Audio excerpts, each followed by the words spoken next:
What's going on, everybody? You see a Jaguar back here with GenJag.com, and the 2018 NFL free agency period and the 2018 NFL draft have come to an end. And the guys that are going to be making the most impact on the Jaguars in 2018 are currently on the roster. Now, the Jaguars may pick up some guys down the road in the preseason due to like injury and that kind of stuff, but you know, the Jaguars made all their high money free agent signings, and they've obviously drafted all their players in 2018. So we're going to be rolling forward with the guys that are on this roster currently. So in this video, I want to give you guys some takeaways from the Jaguars offseason and what that means going into the 2018 NFL season. So let's get it. Last name ever, first name greatest, like a sprained ankle, boy, ain't nothing to play with. Now, the first mega takeaway you can take from this 2018 offseason is that the Jaguars front office fully believes in Blake Bortles. You know, all during the free agency period, you're going to hear the national media talking about how we're going to go out and sign Kirk Cousins, or we're going to bring in a guy like A.J. McCarron or Teddy Bridgewater to be able to start week 1. But obviously that passed, and we didn't go sign any quarterbacks. We just traded a 7th round pick for Cody Kessler. Then the NFL draft comes, and all the analysts are going to want to peg Lamar Jackson in there in the first round, or give us Mason Rudolph and stuff like that. But the Jaguars didn't address the quarterback position until the 6th round. So the Jaguars fully believe in Blake Bortles, and this wasn't a surprise to me at all. This was something that I was kind of trying to you know, definitely relate to Jaguar fans, because if you really listen to Tom Coughlin closely, and that's the guy you want to listen to because, you know, he didn't draft the guy and Doug Marrone doesn't have any roster control, and the guy speaks really glowingly of Blake Bortles. You know, he talks about how he played his best football toward the end of the season, you know, December on, and obviously elevated his play during the playoffs, and that they expect him to really improve going into you know, next season. And obviously they signed him to kind of that 3-year, $54 million deal. And, you know, I am someone that does believe in Blake Bortles. I know you're kind of one side or the other on this, but, you know, Blake Bortles, he basically did everything that the coaches kind of asked him to do. He limited his turnovers, and he also started reading the field a lot better, and he just improved his play, you know, kind of as the season went on. Now, the whole thing with Bortles is consistency. We know how he does when he plays at his ceiling, and his ceiling is very, very high. You know, he can do a lot of really good things when he was just feeling it. However, his floor can be pretty low. You know, he can throw interceptions in bunches and just kind of scramble around the pocket a lot, and that's when his mechanics kind of regress. But the whole thing with him, he needs to really raise his floor and just play with better consistency. And, you know, there was a whole kind of debate going on this offseason of, you know, like when the Jaguars would kneel the ball with over a minute left in the first half against the Patriots. And that was that, you know, the Jaguars don't trust in Blake Bortles. But, you know, the real debate was, for me, was, is it that the Jaguars don't trust Blake Bortles, or is it that they don't trust his weapons? And after this offseason concluded, you can kind of tell that it was because the Jaguars didn't trust in their weapons. And that goes to my second takeaway, is that the Jaguars did add some weapons to their offense. Now, if you look at some of the guys that departed from the 2017 season, you lost wide receiver Allen Hurns, and you lost tight end Mercedes Lewis. You know, I don't include Allen Robinson on that because Allen Robinson didn't have any impact on the 2017 season. The last time Allen Robinson played a full season, we went 3-13, so he didn't have any impact on this 2017 team. So when you look at the kind of weapons that we lost Allen Hurns and we lost Mercedes Lewis. And who do we replace those guys with? Dante Moncrief in free agency, you know, DJ Chark through the NFL draft, and we also got Austin Seferian-Jenkins, the tight end through free agency. Now, these are all big dudes. Moncrief is 6'2", DJ Chark 6'3", running at a 4.3 speed, and you also have Austin Seferian-Jenkins, who's 6'6". And it was vital that the Jaguars added some weapons, and one reason why I was really wanting to kind of sign Allen Robinson was because he was the kind of receiver that the Jaguars needed in 2017. You know, we had no kind of big guy to throw to really get the ball and, you know, win those 50-50 battles. You know, we had a couple of rookies in there like Keelan Cole and Dede Westbrook, and he also had a more of a possession type of receiver with Marquise Lee, who you know, can hurt you when you get the ball, but he's not going to be that guy that takes the top off the defense like we were all kind of wanting him to be. So, you know, you add a guy like Dante Moncrief, kind of a bridge player to DJ Chark, who's going to be able to hopefully win those deep battles and really stretch the field. And I really like DJ Chark. I mean, he's a guy that, you know, can help you on special teams as well. You know, he's a very good punt returner, but, you know, he is a rare combination of height and speed. You know, he was the fastest receiver in this draft, and you know, I mean, that could really be like our wide receiver one of the future. And then they also added Austin Seferian-Jenkins, and that kind of goes into my next point, and that is that Austin Seferian-Jenkins needs to step up. Now, obviously, tight end was kind of a weakness for us last season, as we didn't really have many threats. I mean, you had James O'Shaughnessy, but he was just kind of average. And then you also had Mercedes Lewis, and Mercedes Lewis is a guy who caught, you know, a decent amount of touchdowns this year, but a lot of the times he was schemed open, you know what I mean? Like on the play action passes, he would go in there and fake like he was blocking, and then they'd wind up getting wide open and throwing it to him for a touchdown.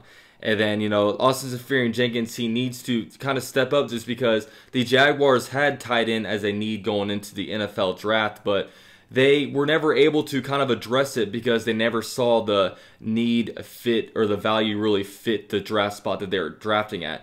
You know, I think if a guy like Hayden Hurst was available in the first round, that the Jaguars would have gotten him just because he was, I mean, he was the only tight end that was taken before the Jaguars picked, and he was really just the best fit for our offense, you know, at that tight end spot. You know, you also had Dallas Goedert going the second round before the Jaguars picked, but you know, he's going to, Austin Seferian-Jenkins, you know, he's going to need to be that threat in the middle of the field that scares linebackers and linebackers respect to be able to get to him and, you know, just be that middle of the field threat. But he's also going to have to potentially step up in the run blocking game, as obviously the Jaguars, their identity on offense is to run the ball. That's how they want to win games. And, you know, he's going to need to kind of, you know, help out in the run game. And I also think Ben Koyack, you know, he was our best run blocking tight end behind Mercedes Lewis last year. So if the Jaguars go to 2 tight end sets, I would expect it to be Ben Koyack and Austin Seferian-Jenkins. And I'm a guy who's pretty high on Austin Seferian-Jenkins.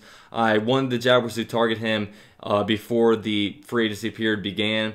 I just thought that he was a, you know, really good fit for our offense, and he seems like a guy that's really got a rebirth to his career. You know, obviously he had some struggles early on with like alcoholism, that kind of stuff. And yeah, I mean, I just think that he's going to be a really good tight end for us, and we have him locked down for 2 years. And, you know, the Jaguars also signed Niles Paul this offseason at tight end, but I just think that he's more of a special teams kind of guy. You know, he's not going to have as much of an impact on offense as opposed to being hopefully a special teams captain on special teams. Now, another one of my takeaways is that nickel cornerback DJ Hayden is going to need to come in and make a big impact. Nickel cornerback is a very important position for our team, as they get about 70% of snaps on the defense. And Aaron Colvin, he's got some big holes to fill when he kind of replaces him. Now, Aaron Colvin was a very good nickel cornerback for us, but it kind of goes unnoticed just because he's not super flashy. He covers guys really, really well, but, you know, he doesn't really get his hands on a ball much. He only had 1 career interception. And, you know, he also, you don't notice him very much just because wide receivers don't catch a ball on him very often. You know, he was one of 2 cornerbacks that didn't allow a touchdown pass last season.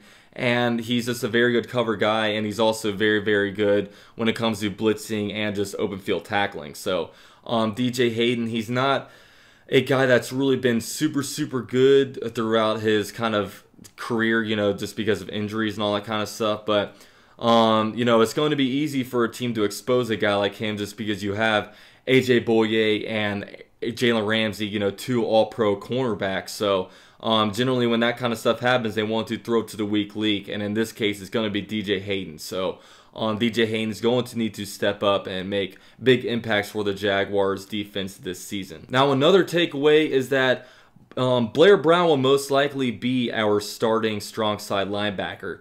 Now, Blair Brown was the guy that we grabbed in the 5th round of the 2017 NFL draft, so he has 1 year of experience under his belt, and the Jaguars probably do think highly of this guy. I mean, they drafted him top of the 5th round, so they probably had a 3rd round grade on him. You also look at kind of other things that the Jaguars did at the strong side linebacker position. They drafted Leon Jacobs in the 7th round out of Wisconsin, but, you know, it's not a high enough draft pick where you would think that he's going to be able to come in there and win that starting spot. Now, Jaguar fans, they can really only speculate about how good Blair Brown really is, just because we didn't really see him play much in 2017. He was more of a special teams kind of guy. And, I mean, the Jaguars, they get to see him every single day in practice, unlike Jaguars fans. So they know what they have in him.